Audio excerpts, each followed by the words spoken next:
Good morning, welcome back. Here's chapter 17 of A Dog's Promise. Wenling wiped at her eyes. Come in, she invited. I gave her a hand to lick, tasting salt. My parents are fighting over me. What? Why? I did assist and steady so Burke could climb into his chair. My dad says he would never allow me to apply to the Air Force Academy. He said it is out of the question, that he doesn't want me going away to college. He wants me to live at home and go to school, she said. She held thin paper to her face. At home, around here, there's just community college, Burke objected. The yelling continued, and I pressed up against Wenling's legs, wishing we could leave this angry place. I know, but he thinks I should be here to take care of them. Now she's saying she's lying. We'll leave him. Oh, Burke, Wenling's voice was anguished. I raised my paw, touching her leg. She says she'll move with me, get a job, and put me through school.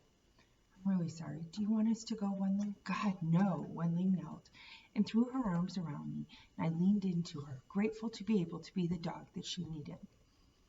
There was a loud bang that I recognized as the sound of the door makes when it swings shut with force, and then the yelling stopped.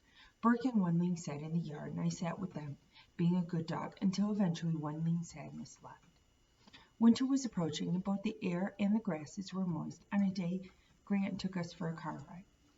Alone in the back seat, I pressed my nose to the partially open window, delightedly breathing in the wet leaves that were lying pressed to the ground. I wagged when we passed a goat ranch and inhaled deeply when we drove over a river. I would gladly have jumped into that water, but instead we traveled to a flat, hard place with small buildings and strange cars tied to the ground. Wenling was there. Steady as Grant held the chair for Burke, but then was allowed to dash to her and greet her properly, licking her face when she bent down to me. She stood up, grinning. Are you sure you want to do this? Wouldn't it be more fun to eat some cake or something? Burke asked as she reached to hug him. She laughed. I'm sure.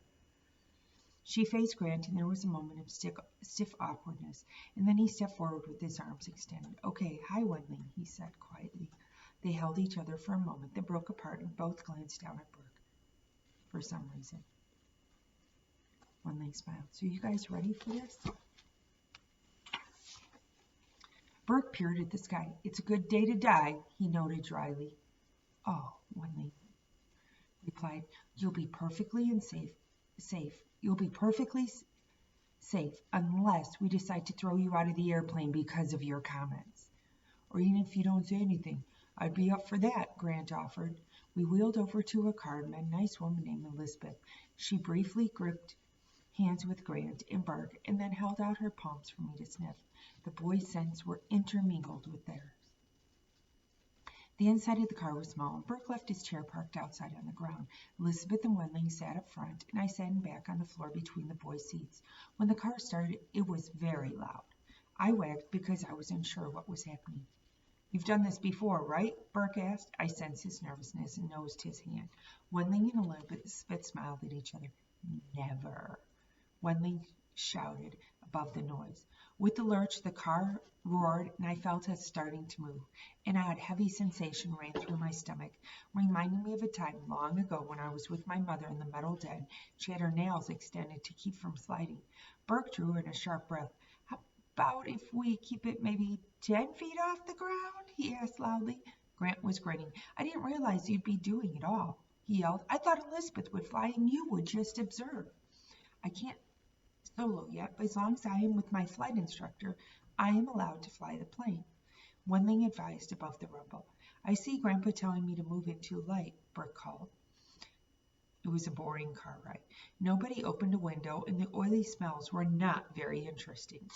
When the noise lessened somewhat, I felt Burke's anxiety loosen its grip, and his hand relaxed on my fur. Look, he said. You can see how the rivers are formed by little streams and how the lakes all have small creeks flowing into them. The whole hydraulic system is laid out as if someone designed it.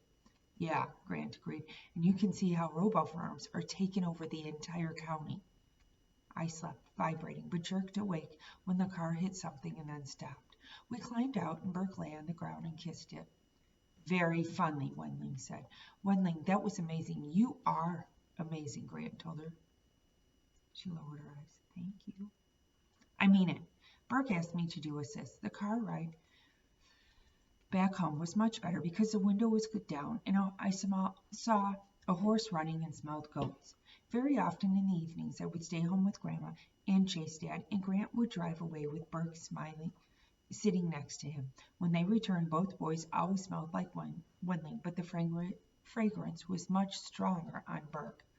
I always paced and passed in and out of the dog door while Burke was gone, till Chase Dad spoke to me sternly. I didn't know what he was saying, but it seemed clear he didn't understand that Burke needed to come home. So I was thrilled when one night I went along for the ride. We picked up Wendling and drove to a building, talked to a man who had been standing in a doorway waiting for us. He wore a hat and smelled like burning leaves. "Any one of you 21 years old?" the old man said. Grant and Burke and Wendling glanced at one another. "Thought not," the man said. "I'm 17, Grant volunteered. "Cooper is 21, Burke said brightly. I wagged. The man in the door had a stick in his mouth that he now took out and held between two fingers. It was such a tiny stick that if he knew it, I decided, I wouldn't even bother to try to pick it up. "Sorry, kids, we got a policy. Our dad is Chase Trevino," Burke said. "We just want to hear him play." The man eyed us silently for a moment. "We got a manager's office upstairs with an open window, but I don't know how you'll get up there," he drawled. He gestured with his little stick toward Burke's chair. "I can get up there if Cooper helps," Burke assured him. I wagged. I did assist up some very narrow and steep steps, Grant carrying the chair behind us, and then we were in a small room. It was noisy because people were talking in big voices, and then it became even noisier, the building filled with such strong vibrations that the walls hummed. Wendling and Grant started jumping around. Burke was nodding his head. I yawned, wondering if this was my new life. I would go with Burke and Wendling and Grant to small places, and then it would be very loud. Would Elizabeth arrive next? "He's really great," Grant exclaimed with a grin, though I could sense that everyone was excited. It was excited as far as I was concerned. This was about as interesting as watching ducks swim around in the pond. I eventually sprawled myself out in front of Burke's chair and fell asleep. Assist down those stairs was difficult, but I moved very slowly and then did steady so Burke could slide into his chair. I started wagging because I smelled Chase Dad, and a moment later he was standing in front of us.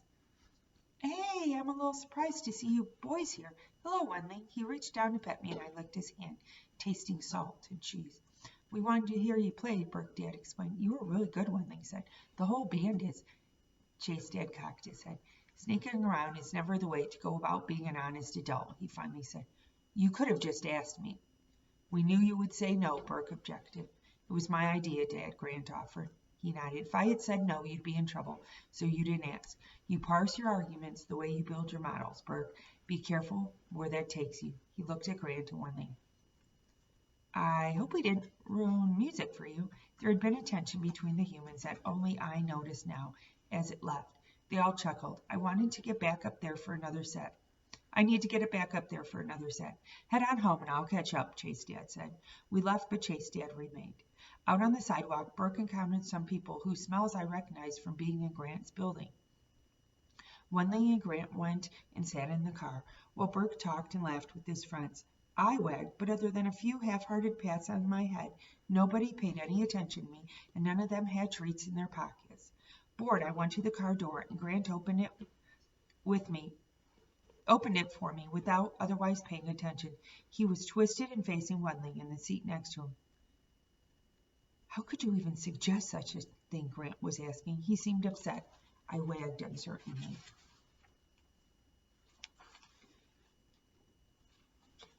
"She's nice," Wendling responded. "No, I mean, how could you say it when I told you how I feel about you? For you to come fix me up with one of your friends is like spitting in my face." Grant turned and faced the front and didn't react when Wendling reached out and lightly touched his arm. He seemed tense and angry, moved briskly to put Burke's chair in the trunk when I was allowed to do steady. Burke ran his hand down my back and I wagged. Grant started the car. "You were always leaving me alone with your girlfriend," he observed tightly. "Maybe someday we will forget and drive off without you." No one said anything, and I could sense that Wendling was tense all the way to her house, where she slipped out, opened the back door to give me a hug, and also hugged Burke. "You know what I wish?" Burke said as we drove up. "I wish that just once Dad wouldn't make a lesson about everything. If he was pissed, okay, but instead I get a moral lecture. This whole thing, like if we see him playing in his band, we'll think he's going to move away. Like, Mom, is that it? Grant asked Burke. It's like he's ashamed. Like if we ever see him having fun, it means he's a bad father or bad farmer or something, Burke replied. It's psycho, Grant said hotly. So says a man who keeps trying to kill his brother, Burke observed. Grant made a disgusted noise. The next morning was one of those days when we didn't go to Grant's building. Wendling came over and she and Burke went down to the dock. Was your dad mad? Wendling asked. He's a hard person to figure out sometimes. Most of the time, he has this code of conduct. It's all bound up with being a father, running the farm, and my mom leaving. They were silent for a while. So was it weird, going out as just friends last night? She asked softly. Did you think it was weird? Maybe they broke up. They were silent some more. A duck flew in from overhead and landed with a splash right in front of me. I eased to the end of the dock and glared at it. No, actually, I thought it was fun, Wendling said. I mean, it doesn't feel much different being broken up than when we were dating. You and me and Grant and Cooper like any other night, Burke agreed. They smiled at each other, but I could tell that Wendling was sad. On the way up from the pond, I saw the slinking barn animal. I dashed toward it and ran into the barn, where I knew I could catch it. Except when I burst in the open door, I couldn't find the thing. My nose told me it was up there, up above me somewhere, but where Chase, Dad, and Grant sometimes climbed up.